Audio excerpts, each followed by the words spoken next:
Grabe na kayo ang mga nangitabo karon sa kalibutan mga idol, lalo na dito sa Pilipinas. Mula nang natapos yung termino ni Tatay Duterte at pinalitan sa bagong pamamahala yung termino ni Tatay Digong, yung mga matitinong mga tao, ang mga teenager, walang matakot lumabas sa pamamahay kahit gabi. Halos karamihan sa masasamang tao yung tatakot yung malabas yung mga kriminal ba. Pero pag of termino ni Tatay Digong at may bago ng presidente, agad yung bumalik yung kasamaan ba. May patayan agad yung mga babae, yung mga kabataan na walang laban, madali lang patayin, tatapon.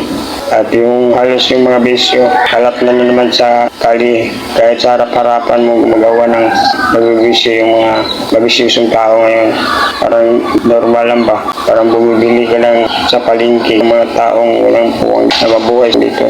Yung ginagawa sana ni Tatay Digong, siya pa yung presidente, yung inuubos yung mga taong ganyan ba. Ngayon, parang kampante pa yung mga masamang tao ba na gumawa ng krimen kasi wala silang katakutan ba kasi yung gobyerno natin ngayon ba nasa pabor ko sa kanila. Hindi ko naman nila lahat pero marami din talagang ganoon sa gobyerno. Tulad ng nangyari sa babae pinagutan ng ulo, nasa tapos pinapon sa katubuhan. Ito rin yung nangyari mga dog. Grabe sa Toledo talaga nangyari ba. Binablog ko si Pobre, na idol yun. Shoutout sa idol Pobre. Grabe. Dito sa Toledo, Cebu, nangyari to. Inutusan na itong batang babae. 11 years old o 12 years old lang to. Inutusan ng mama niya na bumili sa tindahan at makalipas yung oras, hindi na bumabalik. Tinanong niya yung mga kapatid, hindi nila alam kasi hindi daw sila nagkasama. Pagsakit lang isipin mga idol na kitang-kita mo pa, mahawakan mo pa yung mahal mo sa buhay, anak mo man o kapatid, kaibigan mo man, hindi mo na masilayan, hindi mo na mahawakan kasi nakabaon na siya sa lupa. Dahil sa nangyaring walang puwang at walang grabe, kumaisip ng mga idol.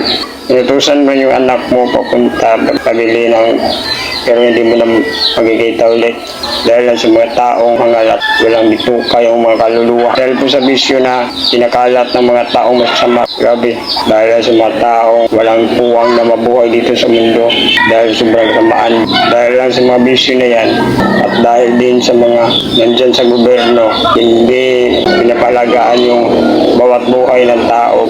Hindi katulad ni Tatay Duterte, sobrang grabe katapang na presidente.